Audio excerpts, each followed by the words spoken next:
पाप मोचनी एकादशी। पाप मोचनी एकादशी का मतलब है पाप को नष्ट करने वाली एकादशी।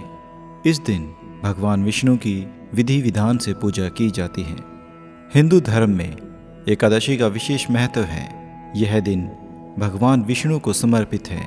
इस दिन जो व्यक्ति व्रत रखकर भगवान विष्णु की पूजा अर्चना करता है उसको भगवान विष्णु की कृपा प्राप्त होती है। वहीं यहाँ हम बात करने जा रहे हैं पाप मोचनी एकादशी के बारे में। इस दिन पूजा के दौरान व्रत कथा को पढ़ना जरूरी माना जाता है, वरना पूजा अधूरी मानी जाती है। आइए जानते हैं इस कथा के बारे में। अर्जुन ने कहा, हे कमल नयन, मैं जो जो एकादशी के व्रतों की कथाएं सुन रहा हूँ त्यों त्यों अन्य एकादशियों के व्रत की कथाएं सुनने की मेरी जिज्ञासा बढ़ती ही जा रही है। हे मधुसूदन, अब कृपा करके आप चैत्र माह के कृष्ण पक्ष की एकादशी के विषय में बताइए। इस एकादशी का क्या नाम है, इसमें कौन से देवता का पूजन किया जाता है तथा इस व्रत का क्या विधान है। हे कृष्ण, यह सब आप मुझे विस्तार पूर्वक बताइए। भगवान श्री कृष्ण ने कहा, हे अर्जुन, एक बार यही प्रश्न पृथ्वीपति माधंता ने लोमश ऋषि से किया था।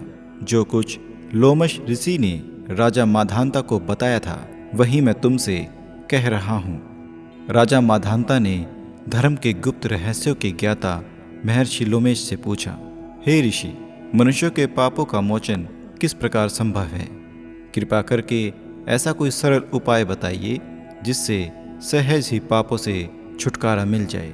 महर्षि लोमश ने कहा, हे नरपति, चैत्र मास के कृष्ण पक्ष की एकादशी का नाम पाप मोचनी एकादशी है।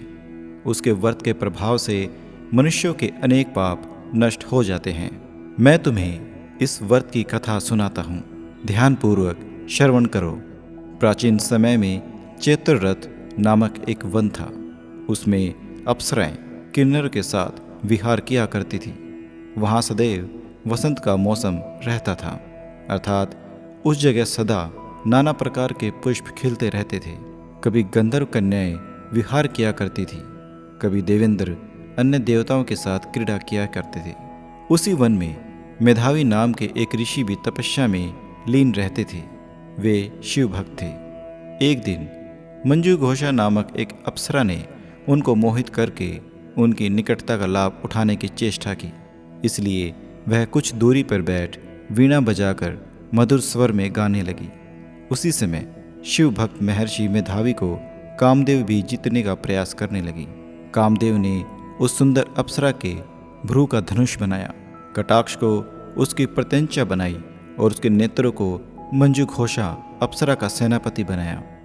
इस तरह कामदेव अपने शत्रु भक्त को जीतने को तैयार हुआ। उस समय महर्षि मेघावी भी युवावस्था में थे, काफी हष्ट पुष्ट थे। उन्होंने यज्ञोपवीत तथा दंड धारण कर रखा था। वे दूसरे कामदेव के सामने प्रतीत हो रहे थे। उस मुनि को देखकर कामदेव के वश में हुई मंजा घोषा ने धीरे धीरे मधुर वाणी से वीणा पर गायन शुरू किया तो महर्षि मेघावी भी मंजू घोषा के मधुर गाने तथा उसके सौंदर्य पर मोहित हो गए। वह अप्सरा मेधावी मुनि को कामदेव से पीड़ित जानकर उनसे आलिंगन करने लगी। महर्षि मेघावी उनके सौंदर्य पर मोहित होकर शिव रहस्य को भूल गए और काम के वशीभूत होकर उसके साथ रमण करने लगे। काम के वशीभूत होने के कारण मुनि को उस समय दिन रात का कुछ भी ज्ञान न रहा। काफी समय तक वे रमण करते रहे। तदुपरांत मंजू घोषा उस मुनि से बोली, हे ऋषिवर, अब मुझे बहुत समय हो गया है, अतः स्वर्ग जाने की आज्ञा दीजिए। अप्सरा की बात सुनकर ऋषि ने कहा, हे मोहिनी, संध्या को तो आई है, प्रातःकाल चली जाना। ऋषि के ऐसे वचन को सुनकर अप्सरा उनके साथ रमण करने लगी। इसी प्रकार दोनों ने साथ साथ बहुत समय बिता दिया। मंजू घोषा ने एक दिन ऋषि से कहा, हे विप्र, आप मुझे स्वर्ग जाने की आज्ञा दीजिए। मुनि ने इस बार भी वही कहा, हे रूपसी, अभी ज्यादा समय व्यतीत नहीं हुआ है, कुछ समय ठहरो।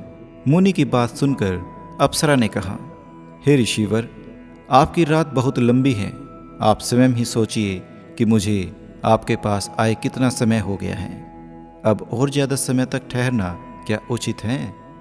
अप्सरा की बात सुनकर मुनि को समय का बोध हुआ और वह गंभीरतापूर्वक विचार करने लगा। जब उन्हें समय का ज्ञान हुआ, उन्हें रमण करते हुए 57 वर्ष बीत चुके थे, तो उस अप्सरा को वह काल का रूप समझने लगे। इतना ज़्यादा समय भोग विलास में व्यर्थ चला जाने पर उन्हें बड़ा क्रोध आया। अब वह भयंकर क्रोध से जलते हुए उस तप नाश करने वाली अप्सरा की तरफ भ्रुकुटी तान कर देखने लगे। क्रोध से उनके अधर कांपने लगे और इंद्रियां बेकाबू होने लगी। क्रोध से थरथराते स्वर में मुनि ने उस अप्सरा से कहा, मेरे तप को नष्ट करने वाली दुष्टा, तू महापापिनी और बहुत ही दुराचारणी है। तुझ पर धिक्कार है। अब तू मेरे श्राप से पिशाचनी बन जाएगी। मुनि के क्रोधयुक्त श्राप से वह अप्सरा पिशाचनी बन गई। यह देख वह दुखी होकर बोली, हे ऋषिवर, अब मुझ पर क्रोध त्याग कर प्रसन्न हो जाइए और कृपा करके मुझे बताइए कि इस श्राप का निवारण किस प्रकार होगा। विद्वानों ने कहा है, साधुओं की संगत अच्छा फल देने वाली होती है और आपके साथ तो मेरे बहुत सारे वर्ष बीते हैं। अब आप मुझ पर प्रसन्न हो जाइए, अन्यथा लोग कहेंगे कि एक पुण्य आत्मा के साथ रहने पर मंजू घोषा को पिशाचनी बनना पड़ा। मंजू घोषा की बात सुनकर मुनि को अपने क्रोध पर अत्यंत ग्लानि हुई और अपनी अपकीर्ति का भय भी हुआ। अतः पिशाचनी बनी मंजू घोषा से मुनि ने कहा, तूने मेरा बड़ा बुरा किया है, किंतु फिर भी मैं तुझे इस श्राप से मुक्ति का उपाय बताता हूँ। चैत्र मास के कृष्ण पक्ष की जो एकादशी है, उसका नाम पाप मोचनी है। उस एकादशी का उपवास करने से तेरे पिशाचनी की देह से मुक्ति हो जाएगी। ऐसा कहकर मुनि ने उसको व्रत का सब विधान समझा दिया। फिर अपने पापों का प्रायश्चित करने के लिए वे अपने पिता चैवन ऋषि के पास गए। चैवन ऋषि ने उनके पुत्र मेधावी को देखकर कहा, हे पुत्र, ऐसा क्या किया है तूने कि तेरे सभी तप नष्ट हो गए, जिससे तुम्हारा समस्त तेज मलिन हो गया है। मेधावी मुनि ने लज्जा से अपना सिर झुका लिया और कहा, पिताश्री, मैंने एक अप्सरा से रमण करके बहुत बड़ा पाप किया है।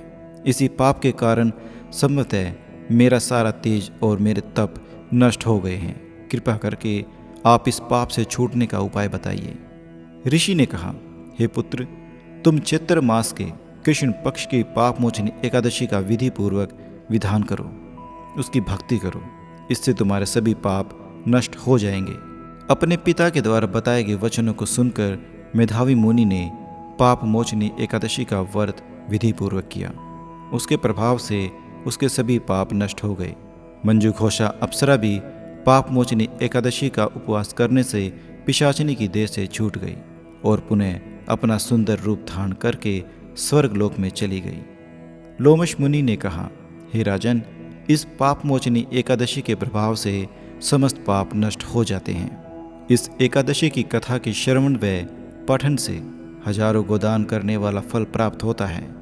इस उपवास के करने से ब्रह्म हत्या करने वाले, सवर्ण चुराने वाले, मद्यपान करने वाले, अगम्य गमन करने वाले आदि भयंकर पाप भी नष्ट हो जाते हैं और अंत में स्वर्गलोक की प्राप्ति होती है। तो ये थी पाप मोचनी एकादशी की कथा। अगर आपको अच्छी लगे तो आप हमारे YouTube चैनल को सब्सक्राइब ज़रूर कर दें और साथ में लाइक, शेयर और कमेंट भी अवश्य कर दें। राधे राधे।